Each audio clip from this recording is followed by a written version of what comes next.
Everyone, नमस्ते, welcome back to हमारा Bundelkhand. Channel पर पहली बार आए हो और इस चेहरे को पहली बार देख रहे हो तो मैं अपने आप को इंट्रोड्यूस कर दूं। मेरा नाम है साक्षी और ये चैनल है हमारा बुंदेलखंड, जो कि पूरा और पूरा बुंदेलखंड के बारे में। यहाँ पे मैं बुंदेलखंड की बारे में चीज़ें जैसे यहाँ का कल्चर, यहाँ के पुरानी राजा रानी, यहाँ की हिस्ट्री, इतिहास, टूरिस्ट प्लेसेस एट्सेट्रा एट्सेट्रा बताती हूँ। तो अगर आप इंटरेस्टेड हो, वैसे होना चाहिए, दुनिया के बारे में जानने से पहले अपने देश के बारे में पूरी तरह से जान लेना चाहिए। और ये बुंदेलखंड हमारे ही देश का एक हिस्सा है जो थोड़ा सा लेसर नोन है, तो इसलिए प्लीज़ कीप ऑन वॉचिंग। और आज का जो टॉपिक है वो है उरई का छोटा सा इतिहास पुराना। सो अब वीडियो को और नहीं खींचते हैं, चलते हैं सीधा हमारे वीडियो की तरफ। उरई का जो नाम है उरई, वो ऋषि उद्दालक के नाम पे पड़ा, जो यहाँ वर्षों से तपस्या करते हुए आए थे और इसीलिए ये एक बहुत ही रिलीजियस प्लेस बन गया। उरई कानपुर और झांसी के बीच में पड़ने वाला सबसे बड़ा शहर है और जालौन जिले का भी सबसे बड़ा शहर है। एक तरफ है कानपुर, एक तरफ है झांसी और बीच में पड़ता है उरई। और कानपुर और झांसी दोनों से इसकी दूरी ऑलमोस्ट सेम ही है, मतलब 100 से 115 किलोमीटर के बीच की ये दूरी है। झांसी से उरई की दूरी भी ऑलमोस्ट 100 से 115 किलोमीटर है और कानपुर से उरई की दूरी भी ऑलमोस्ट सेम ही है। पहले अगर आप किसी से पूछो तो सब 100 किलोमीटर ही बोलेंगे, लेकिन हाईवे बनने के बाद, 4 लेन बनने के बाद शायद थोड़ी सी दूरी इंक्रीज भी हो गई है।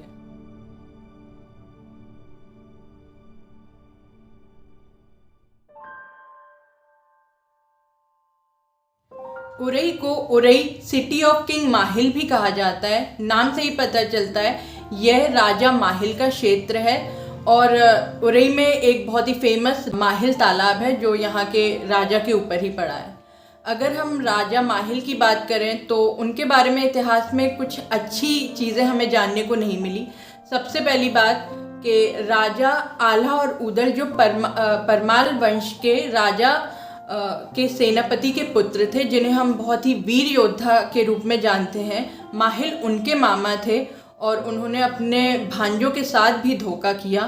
और दूसरी, ऐसा कहा जाता है कि माहिल को शादी करने का, विवाह करने का बहुत शौक था और सबसे पहला विवाह इनका बचपन में हो गया था। और जब पहली पत्नी से इनका मन भर गया तो उन्होंने दूसरा विवाह किया और यही चीज़ को वो आगे बढ़ाते गए और ऐसा करते करते लगभग 401 विवाह उन्होंने किए। आप सोच सकते हैं 401। बाद में माहिल को अपनी गलती का एहसास हुआ और उन्होंने अपने द्वारा किए गए ये नॉट सो गुड हैबिट को छोड़ने का, त्यागने का निर्णय लिया और अपना जो एक बचकाना उनका व्यवहार था या जो उनकी हरकतें थी, इन्हें त्यागने का निर्णय लिया और शिष्टाचार अपनाया।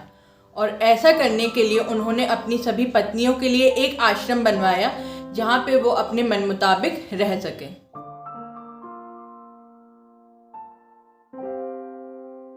उरई और जालौन का 1857 यानी कि 1857 की लड़ाई संघर्ष में भी विशेष योगदान रहा है।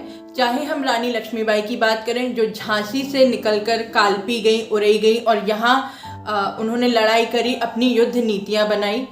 और या फिर आज हम बात करने वाले हैं बुंदेलखंड की दूसरी लक्ष्मीबाई की, जिनके बारे में बहुत कम लोग जानते हैं, रानी राजेंद्र कुमारी।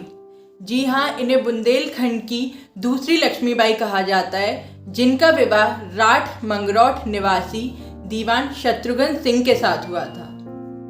जब शत्रुघ्न सिंह स्वतंत्रता की लड़ाई में महत्वपूर्ण भूमिका निभा रहे थे, तब रानी राजेंद्र कुमारी जी ने पर्दा प्रथा को त्याग इस रणभूमि में उतरने का निर्णय लिया। रानी साहिबा की देश की स्वतंत्रता के लिए दिन रात भागदौड़ और राजा साहब के जेल में होने के कारण उनके एकमात्र अल्प आयु पुत्र की मृत्यु हो गई। लेकिन इस बात की चिंता ना करते हुए और विचलित ना होकर रानी साहिबा ने अपना देश की आज़ादी के लिए स्वतंत्रता युद्ध जारी रखा।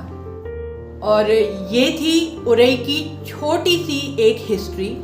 अब अगर हम बात करें तो उरई एक शहर है, बहुत बड़ा नहीं है और छोटा भी नहीं है। और यहाँ घूमने के लिए सबसे पहले तो यहाँ का माहिल तालाब भी काफ़ी फेमस है। सेकेंडली यहाँ पर काफ़ी सारे मंदिर हैं, थड़ेश्वरी मंदिर, संकटा मंदिर, राधा कृष्ण मंदिर। राधा कृष्ण मंदिर तो यहाँ काफ़ी सुंदर है, ये पूरा संगमरमर का बना है और दीवारों पर जो कलाकृति है वो बहुत बहुत अच्छी है। और यहाँ का जो थड़ेश्वरी मंदिर है ये सीताराम जी का, हनुमान जी का मंदिर है। साथ ही साथ यहाँ पर शिवलिंग भी है और अन्य भगवान की प्रतिमाएं भी हैं। यहाँ पर बुढ़वा मंगल के दिन बहुत एक बड़ा मेला लगता है और जिसे जो यहाँ का काफ़ी एक अच्छी चीज़ है और सब कुछ दिन का बहुत ही इंतज़ार रहता है। बहुत भीड़ होती है और दूर से ही मतलब ये जो दृश्य होता है वो देखने लायक होता है। आसपास के क्षेत्रों की बात करें या मंदिरों की बात करें तो संकट मोचन हनुमान जी का मंदिर काफ़ी फेमस है, काफ़ी पुराना है, प्राचीन है। और अगर इस साइड चलें तो बैरागढ़ एक जगह है एट के पास, वहाँ पर देवी जी का, शारदा देवी माँ का मंदिर है और काफ़ी अच्छा है, सुंदर है। और अक्षरा देवी बहुत ही फेमस प्लेस है जिसके दर्शन करने के लिए लोग दूर दूर से आते हैं।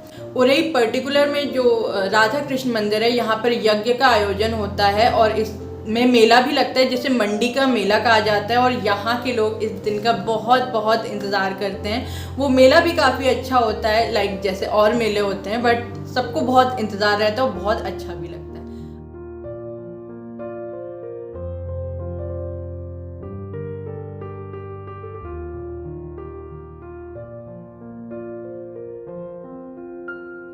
अब आते हैं मेरे फेवरेट पार्ट पे, यहाँ की जलेबी। ओ माय गॉड, मतलब सच बोल रही हूँ, यहाँ की जलेबी जैसा टेस्ट कहीं नहीं है। आपने बहुत जगह जलेबी खाई होंगी, चाहे वो एक बहुत बड़ी बड़ी जगह हो, रेस्टोरेंट्स हो, बड़े 5 स्टार होटल ही क्यों ना हो, आई डोंट नो, लेकिन जो उरई की जलेबी का टेस्ट है वो कमाल है सच में।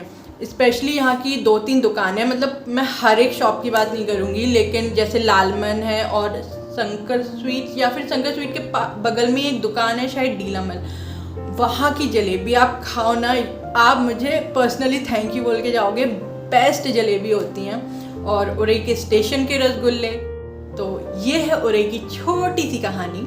तो अगर आपको वीडियो अच्छा लगा हो तो आपको लाइक करना है, क्योंकि एक वीडियो को बनाने में बहुत मेहनत लगती है, प्लस एक लाइक मिलता है तो इतनी खुशी होती है कि बता नहीं सकती। और अगर आपको मैं या मेरा वीडियो थोड़ा सा भी अच्छा लगा तो प्लीज़ सब्सक्राइब कर देना। और मिलेंगे अगले वीडियो में, तब तक के लिए keep on watching. Thank you, tata, bye bye, नमस्ते, टेक केयर।